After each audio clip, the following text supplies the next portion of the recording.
Today I'm showing you the top 10 NBA MVP seasons of all time, ranking each superstar's year by their unstoppability, iconic moments, and how much they went on to carry their teams in the postseason. First, two shoutouts since we skipped Speak's last video: Toronto, who correctly predicted the NBA would resume because they'd lose nearly $1 billion, and Ben Liu, who says Wiggins' athleticism is the funnest asset to watch at small forward. Question coming up for next vid shoutout: yearly giveaways for the top 5 on the Speaks board. The Cincinnati Royals were a team that 8 years after Oscar Robertson had a historic 1963-64 MVP campaign for them, relocated to Kansas City, where they renamed the team the Kings. Then in 1985, they relocated to Sacramento, where they've had only 2 division titles and not a single trip to the finals. Even though Cincinnati was a first-round exit, Robertson was 0.1 rebounds shy of averaging a triple-double for the second time in his Royals tenure. He remained the only player to average a triple-double in a season for over 50 years, and for that, the all-around superstar Oscar's undoubtedly the best player in the history of the Kings organization. Based off fundamentally sound footwork and shooting mechanics, Larry Legend was able to regularly drain iconic daggers amidst his entire career.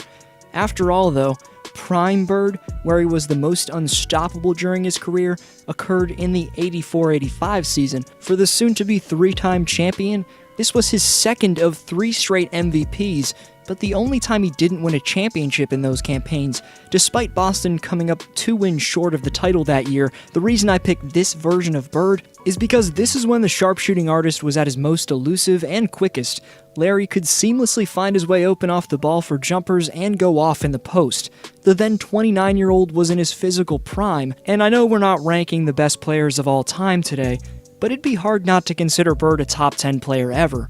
Easy Money Snipers, the nickname Durant wants us fans to call him by, maybe that can't be the case anymore, but the first nickname I brought up perfectly described how he produced on a nightly basis just over 6 years ago in 2013-14. He was dominating with a ball handling / pull-up ability unheard of for a player with his wingspan.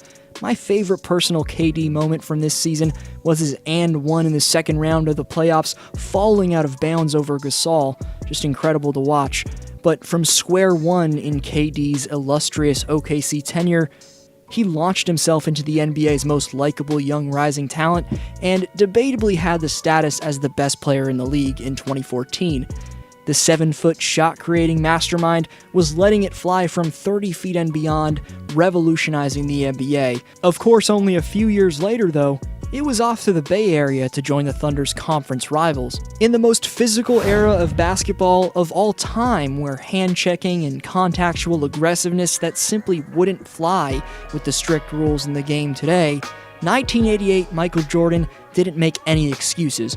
With an explosive first step, plus a mix of polished finishing and all-time great hang time, MJ was finishing plays in a fashion that no fan at the time thought was possible. The bad boy Pistons would end up taking Jordan's Bulls down in the second round, but MJ proved that he was the league's most marketable talent in 1988, winning his first of 5 total MVP trophies. Far prior to his airness flashing onto the scene, Kareem was widely regarded as the greatest of all time. Abdul-Jabbar mastered the ability to keep his defender off balance when backing down in the post, and with that sensational aspect of Kareem's game, given he has a 7'5" wingspan, he was able to drop 34.8 points and 16.8 rebounds per game in the 71-72 season. What many forget about the most brilliant post scorer ever is that he was a great passer as well. All around, Kareem set the standard for the near future for what a man his size needs to have in his repertoire to gain elite status. Ranking Steph Curry's 2016 masterpiece isn't purely based off the volume of his dominance.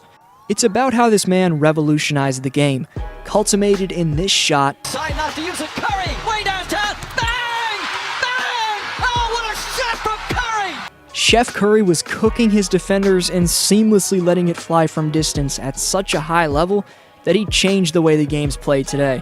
Curry's 2015 and 2016 MVP seasons had a big impact on the three-point shot in today's NBA, being deemed as an essential factor for a perimeter player to have in his game. The reason I picked 2016 Steph for this list is that the man took 11 threes per game and shot nearly a career-high 45% from deep, while putting up career highs in points, steals, and free throw percentage. With the pressure to win a championship off his back, the locomotive LeBron James had one of the most unstoppable seasons ever in 2013. Solidifying his reputation as an all-time great, LeBron's best regular season 2013 moments consisted of making a mockery of Jason Terry, which was the most infamous poster of this season. That dunk was followed by an iconic celebration after Bron hit the game winner. James also postered Ben McLemore and Paul Millsap in absolutely incredible fashion. Then in the postseason, there was his brilliant take to the basket for the win against the Pacers, and another iconic play in his stuff against Tiago Splitter. All of that 2013 campaign culminated in James leading the Heat out of a 3-2 hole in the finals to secure Miami back-to-back titles.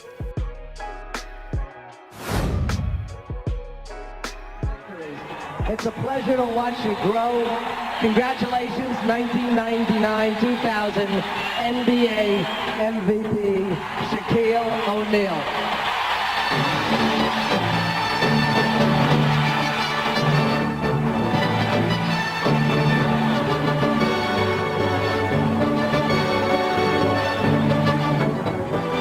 First of all, I'd like to thank Phil Jackson, the real coach of the year.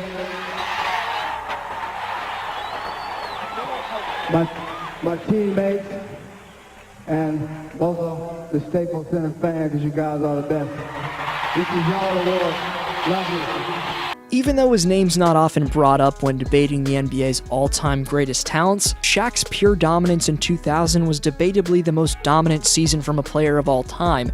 People look back and say the big Aristotle got the buckets he did because of his size, with his 7'1" and around 300-pound frame. 99-2000 O'Neal actually dominated because he was night and day quicker and more explosive than any big man by far, and had one of the smoothest, most polished one-dribble jump hooks ever. It was his combination of power, speed, and grace that truly made Shaq's MVP season so damn special.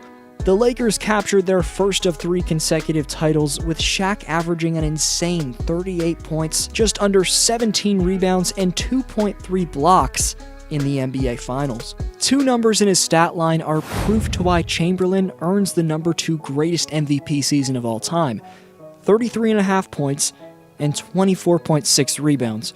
That was this man's stat line in 65-66. Of course, people are going to make the argument he didn't have competition, and yes, this insane year from Wilt came a few years before Kareem entered the league, but he still had to deal with developed star bigs like Nate Thurmond, Walt Bellamy, Wayne Embry, and Chamberlain's toughest task at the time was none other than one of the best defenders at center ever, Bill Russell. Wilt's 7'8" wingspan, relentless hustle, in an insane 47.1 minutes per game allowed him to tear through any defense offensively, but he also had one of the best fadeaways in the post that you'll ever see. He's the best rebounder of all time, and his shot blocking puts him in the debate for the best rim protector ever. Right before number 1, honorable mentions to 1993-94 Hakeem, 2016-17 Russell Westbrook, 2008-2009 LeBron James, 2001-2002 Allen Iverson, 1980-81 Julius Erving, 2004 Kevin Garnett, and 2010-2011 Derrick Rose. 40 years after the second-ranked Wilt, MJ was in his physical prime and also putting up a career-high 43% clip from three-point range.